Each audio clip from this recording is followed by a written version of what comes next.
নমস্কার বন্ধুরা, মা ও মেয়ের রান্নাঘরে আপনাদের সকলকে স্বাগতম। আজ আমি ভিন্ন ধরনের একটি রেসিপি আপনাদের সঙ্গে শেয়ার করছি। সেটি হলো বেগুন ভর্তা। জন্য দুটো বেগুন আমি গোল গোল করে কেটে নিচ্ছি। বন্ধুরা, আপনারা তো অনেকভাবে বেগুন ভর্তা খেয়ে থাকেন, একবার ট্রাই করবেন, কিন্তু দুর্দান্ত লাগে। এই রেসিপিটি কিন্তু খুব কম সময় ঝটপট তৈরি হয়ে যায়।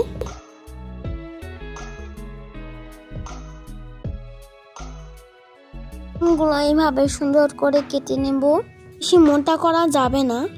আমার দুটো বেগুন কাটা হয়ে গেছে। পেঁয়াজের খোসা ছাড়িয়ে মাঝখান থেকে কেটে নেব।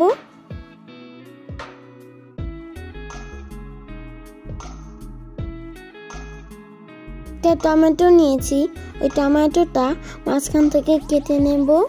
ওটা অংশটা আমি ফেলে দেব।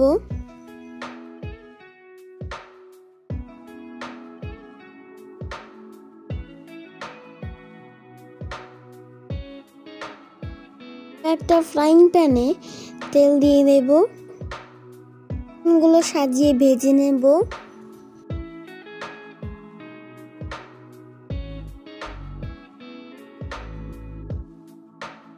এটাও ফ্রাই প্যানে দিয়ে ভেজে নেব। তার সাথে পেঁয়াজও দিয়ে দেব। তারপরে দিয়ে দেব দুটো কাঁচা লঙ্কা, আমি মাঝখান থেকে ভেঙে নিয়েছি। আস্ত দিলে কিন্তু ফুটে উঠবে।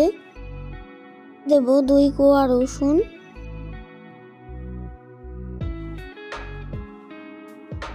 একটু লবণ ছিটিয়ে দেব। মাছ একটু ভেজে নেব। 2 মিনিটের জন্য ঢেকে দেব। 2 মিনিট পর ঢাকনাটা খুলে নেব। বেগুনগুলো উল্টে ভেজে নেব।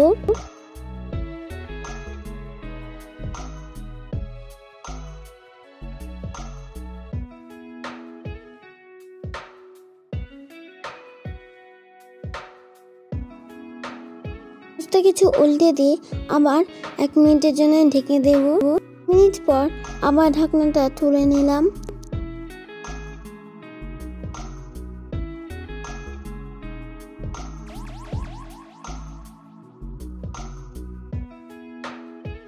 আমার সবকিছু ভাজা হয়ে গেছে, এবার আমি তুলে নেব।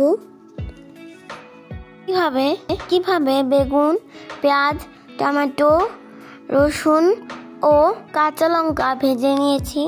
আর ভাজা পেঁয়াজগুলো কুচি করে কেটে নেব।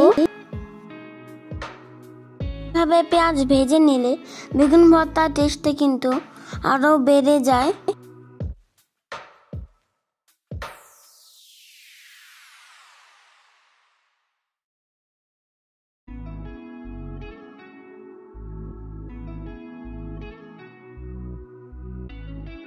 আমার পেঁয়াজ কাটা হয়ে গেছে।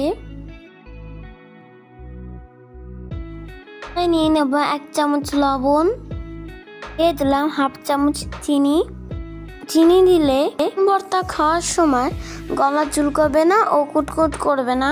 নিয়ে নিয়েছি ধনেপাতা কুচি। লবণের সাথে পেঁয়াজ, রসুন, ধনেপাতা, লঙ্কা ভালোভাবে মিশিয়ে নেব।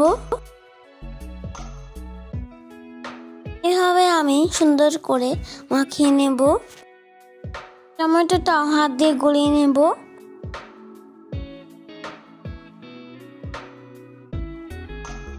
বা বেগুনগুলো সুন্দর করে মাখিয়ে নেব।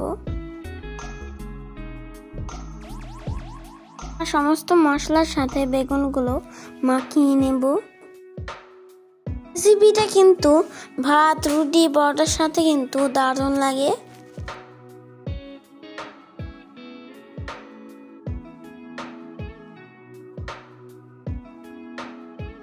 আমার তৈরি হয়ে গেল নতুন স্বাদের বেগুন ভর্তা।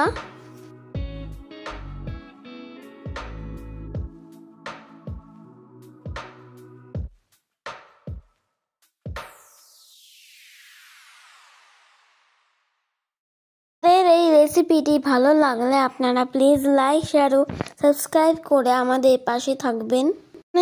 Tata, bye by.